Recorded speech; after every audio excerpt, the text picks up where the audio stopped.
What's going on, guys? Welcome back to WWE Network and Show, where I, Graham Jason Matthews, break down all the original content you watch on the WWE Network and on Peacock. And today we're talking the December 9th, 2024 edition of Raw Talk. Megan Moran and Sam Roberts in the studio, as always, opening up the episode with the opening segment with Gunther, Damian Priest, and Finn Balor hyping up their World Heavyweight Championship match, and now a triple threat for Saturday night's main event coming up this weekend.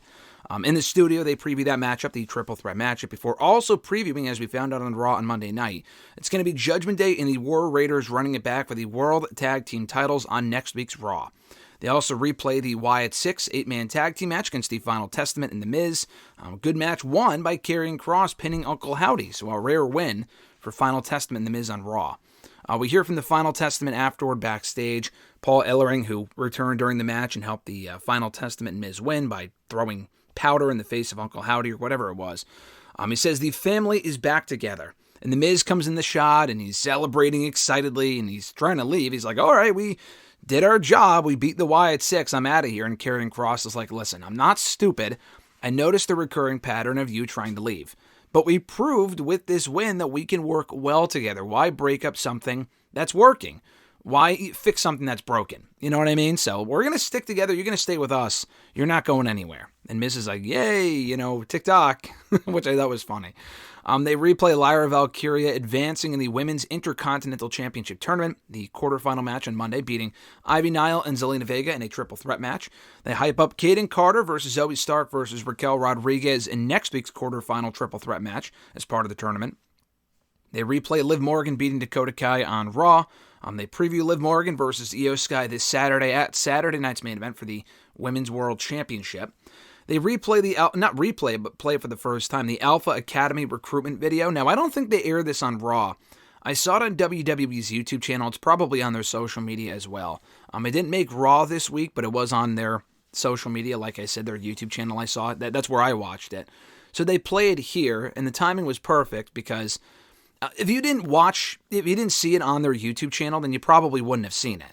So I'm glad they showed it here because it made Gable's subsequent comments during the interview he had here with the rest of American Made make more sense.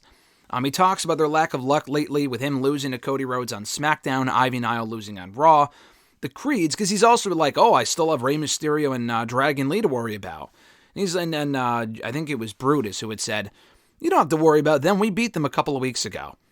And then Chad was like, yeah, you beat them, but I didn't.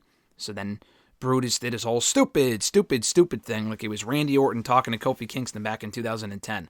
And he was all comedic here, was Brutus, as he has been in the last couple of months. I mean, it's fine, but as I've said before, it gets fucking annoying with like the hyena cat call, not the cat call, but like the hyena laugh and whatever that he does specifically, not Julius, it's Brutus. He acts like a goof. And I like American Made a lot as a stable. They don't win a lot of matches. Individually, collectively, I mean, sometimes, but not as much as they should. And secondly, we saw on SmackDown on Friday that Chad Gable can be great if he's treated like a serious superstar. That's what I want to see more of. He's great with the comedy stuff. He's been doing the comedy stuff on and off now for a fucking decade. Let's make him more of a serious guy. If you want to make him the next Kurt Angle, which he won't be, but if you want to have him kind of be elevated up the card, which he should be, he has to be more serious more consistently. We didn't really see that here. He just kind of tells them to go show the world why they're American made. More generic stuff that probably won't go anywhere because they'll probably continue to lose. But I do hope we get Chad Gable versus Rey Mysterio before any of those guys are traded to SmackDown.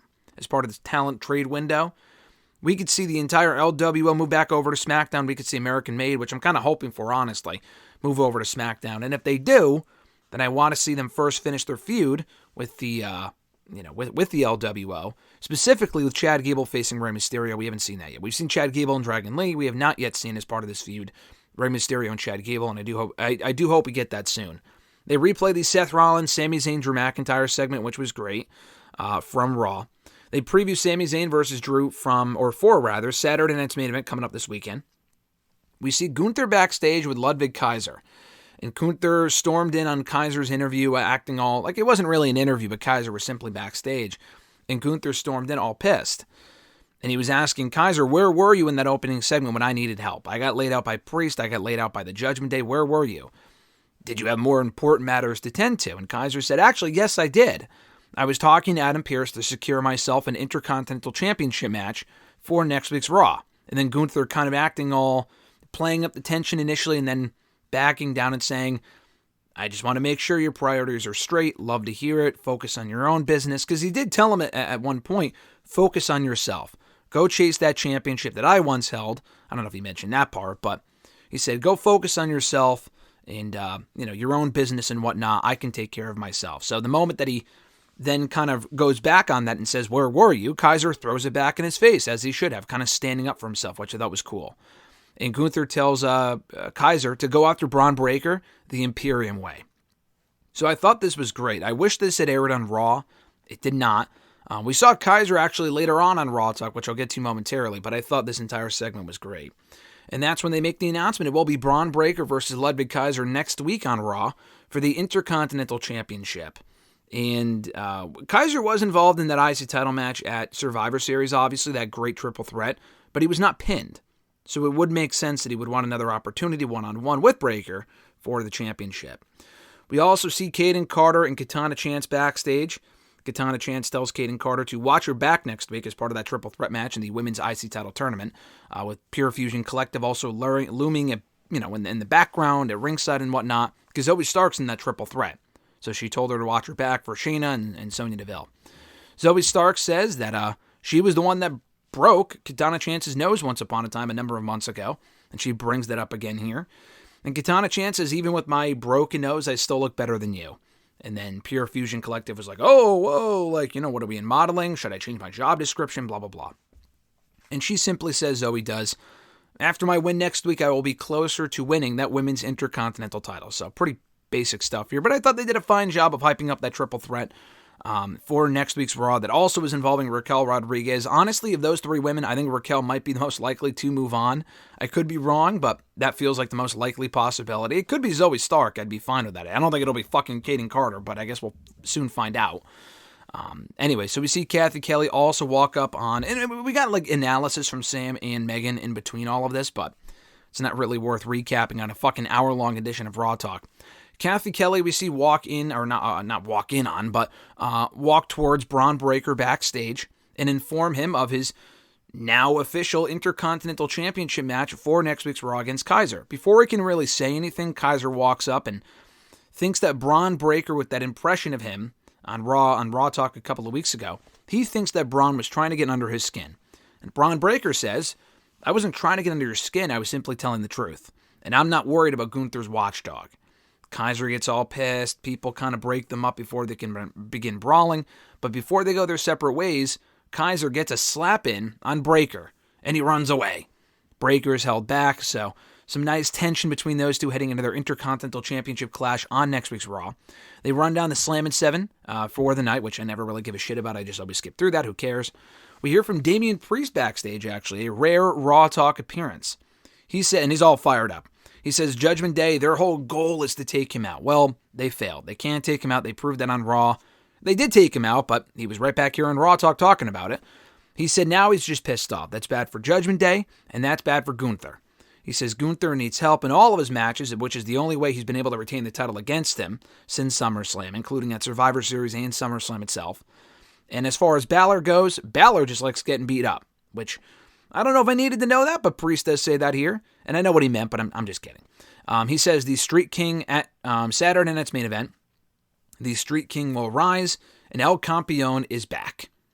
To close out the show, they run down the card, the now 5-match card for Saturday night's main event, including Sami Zayn and Drew McIntyre, the triple threat for the World Heavyweight Championship, Liv Morgan and Io Sky for the Women's World Championship, Cody Rhodes and Kevin Owens for the Undisputed WWE Championship, and the finals of the Women's United States Championship Tournament. They replay Liv Morgan versus Io Sky, or rather preview that match specifically after replaying the main event with Rhea Ripley beating Raquel Rodriguez in that Anything Goes match before previewing Liv and Io, who were involved in that main event on Raw. And then, as always, to end the episode, Sam Roberts' top 5 stars of the night, including Damian Priest, Paul Ellering, Drew McIntyre, Lyra Valkyria, and, of course, Dominic Mysterio. And then they quickly go off the air because Dominic is always number one, and Sam Roberts talks about that, blah, blah, blah. So I thought this was a good episode of Raw Talk. I thought they had a lot going on, hyping up matches in the women's IC title tournament, hyping up Saturday night's main event. I thought that hyping up that match for Raw next week with Kaiser and Breakker, I thought that segment specifically was the highlight of this episode, with Gunther and Kaiser and then Kaiser and Breakker. This is this sort of stuff, and it's a very small window of pros. I really do not want Raw to go back to 3 hours. I know that it will. The 2-hour formula has been fucking great. I've enjoyed it for as long as it has lasted. It has been such a refreshing change of pace for Monday Night Raw. I mean, SmackDown's always been 2 hours. I know that's going to 3 hours soon too, but with Raw, I mean, they can produce very good 3-hour Raws. It's just a lot less likely it will be as good because the longer the show goes, the more that it drags. That first month, even on Netflix, will be a fucking struggle because the 2 hours I'm used to after this point, I'm at this point after 2.5 months of it. We're going to be right back to 3-hour Raws in a month, so I'll enjoy this while it lasts. But, what I was going to say was, the sort of stuff that I do miss seeing on Raw, we will get back on Raw again, I'm sure. Stuff like the Breakker and Kaiser confrontation. It has made, the 2-hour format for Raw has made Raw Talk more, I don't want to say must-see. The hour-long episodes are fucking stupid. I've said that before. But I will say, the added interviews and announcements, and not really the analysis, I don't really give a shit about. That sort of stuff on Raw Talk now, with the hour-long format, I don't really pay much attention to it from Sam Roberts and Megan Moran. But like the interviews and the announcements and the hype for these upcoming matches and shows, I think has been really well done. Raw Talk has actually benefited in that way and becoming the, default third hour of Raw. I don't know how many people are fucking watching Raw Talk after already watching Raw for 2 hours. You could say the same thing for when it's 3 hours. I don't know how many people watch it live. I certainly don't anymore. Not that I ever really did consistently, but it has made Raw Talk better. This was an example of that this week. This edition was. So thank you guys for checking out my review. I appreciate it. Be sure to like the video, drop a comment, share the video, and subscribe to the channel for more daily content. Have an awesome one, folks. I'm Graham G. Matthews, and I'll catch your ass down the road.